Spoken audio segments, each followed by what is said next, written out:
Hi there, Steve Coffin here today. Today I want to talk about something that's very important in language learning.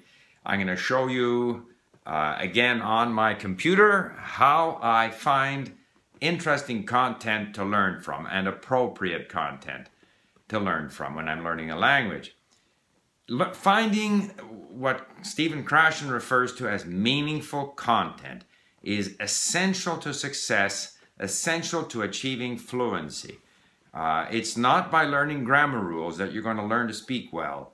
In fact, there's a strong argument that the more you focus on grammar rules, the more you start thinking through rules. Is this correct? Is this not correct? You move away from a natural control of the language to one where you're constantly second-guessing yourself. Now, in my last video, I showed you how I save phrases and tag them.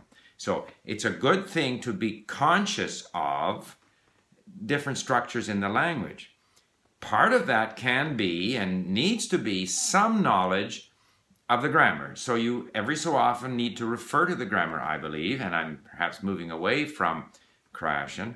But the goal there is to make you more aware, to notice better certain things in the language. The goal of grammar instruction is not to try to memorize rules, because then you find yourself, it's like the centipede who doesn't know which leg to start walking with. These things have to eventually become natural.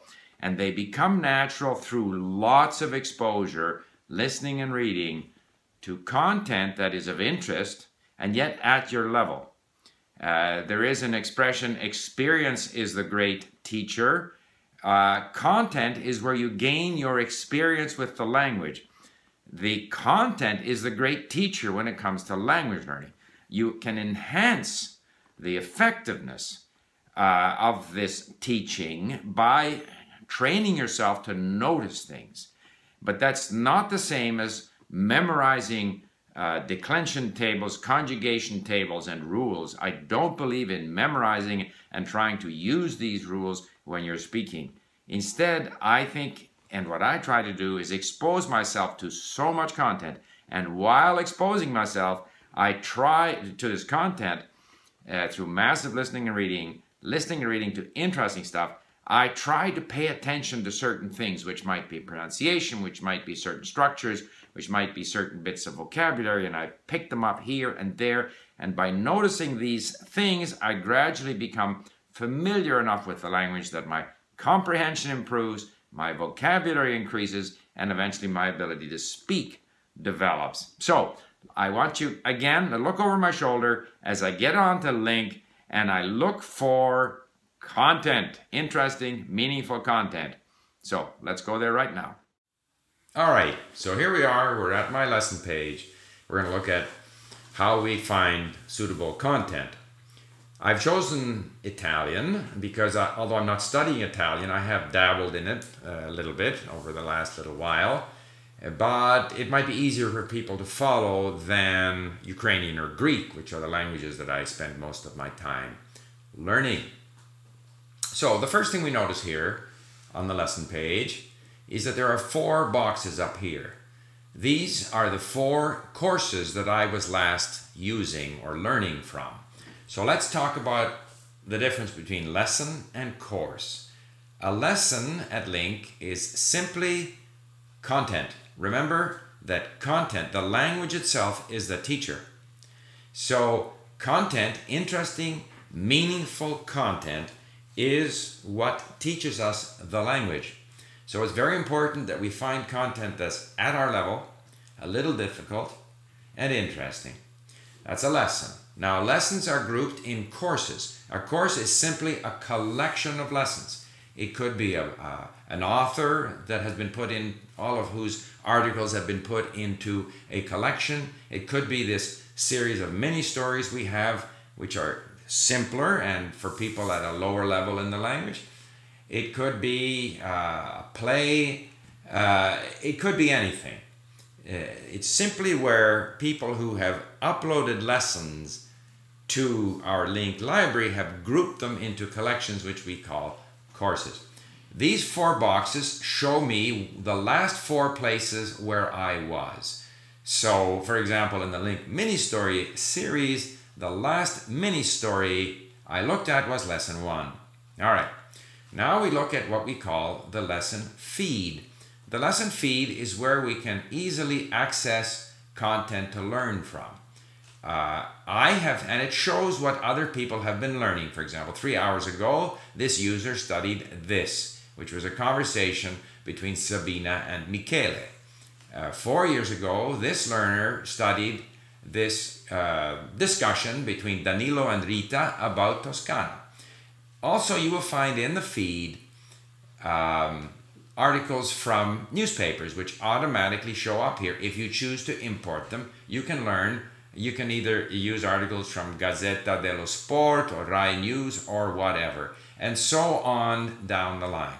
This is offered to you as suggestions. You can also change the level here so that depending on where you are, you may not want advanced 2. You may only want advanced 1. So you can decide just what range of lessons you want to be looking at. All right.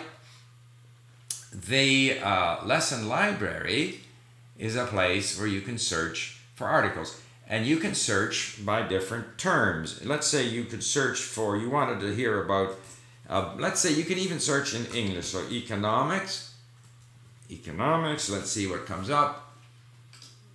And because these lessons are tagged, you should get audio and text lessons, a variety of them that you can choose to open.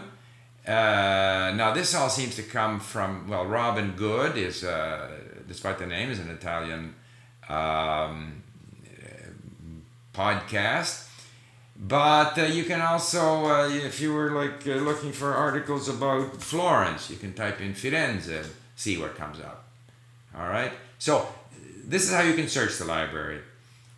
My Lessons is simply a convenient place to look at the last lessons rather than courses, the last lessons that you've been studying.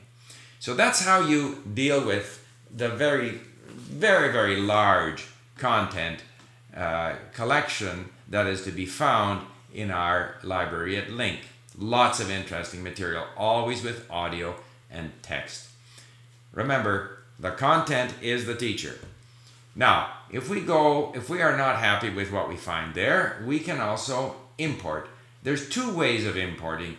One way is to click on the import lesson button, and here you can import a lesson. So you go to some place, including ebooks, and you copy and paste the lesson into here, put the title up here. You can choose the course that you wanted to be under, or you can add a new course. If you're bringing in an ebook, for example, you would click that and put in the title of the new course that you've created. If you are going to share this, right now it's private. You can import unlimited stuff privately, and there are no restrictions. But if you are going to share it in our library, you have to upload an audio file with it. You also have to make sure that this is not protected under copyright. When you've done all of that, you click save, and it's saved, or save and open, and you can start studying it. That's one way. Another way is if you have, for example, and we'll go here, this is an article from Corriere della Sera. You can easily find Italian newspapers online, and if you go over to this icon and click on it, then this opens up, and this is now going to be imported. You have to choose, we'll call this Corriere della Sera, and you click on import, and it imports. So that's another way of importing lessons. Now, while we're on the subject of bringing lessons in, when I study, once I get past the simple content, and I very much recommend these mini stories as a great place to start in a language, and a place that you go back to over and over again to work on the basic structures and the basic vocabulary in the language. I have done this in Greek, I have done it in Slovak.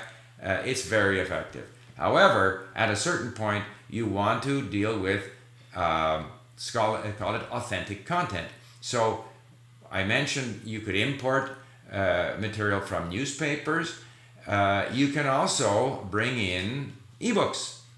So I have done this for Polish, for Czech, for Russian, for Ukrainian. In this case, in Italian.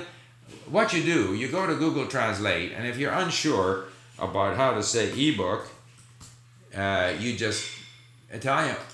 Oh, ebook, that's pretty good. If you're looking for Ukrainian, you would see another. So use Google Translate to help you find a search term which enables you to find these great sites where you can buy ebooks, or some of them are free, and there's just an unlimited availability of these. In order to import these books into LingQ, I suggest you get a piece of software called Calibre so that you can convert any ebook into material that can be used at LingQ. When it comes to audio for Italian, I heartily recommend Il Narratore, Audiolibri, because they have audiobooks and they also have audiobooks combined with ebooks. So that's a great place to find material to bring into LingQ. If you are in other languages, a site that I recommend is Audioteca, because here, this happens to be English, but they offer audiobooks in a variety of languages, so that it's a great source of material. And I'm only scratching the surface. There are lots of places to find interesting content to learn from. So this is just a start to this whole issue of content. I would look forward to hearing from you if you have questions about finding good content, or if you have questions about other aspects of how to use LingQ. I'm going to continue this series on how to use LingQ, and I look forward to your questions and comments. Thank you for listening, and remember, if you enjoy my YouTube channel, please subscribe.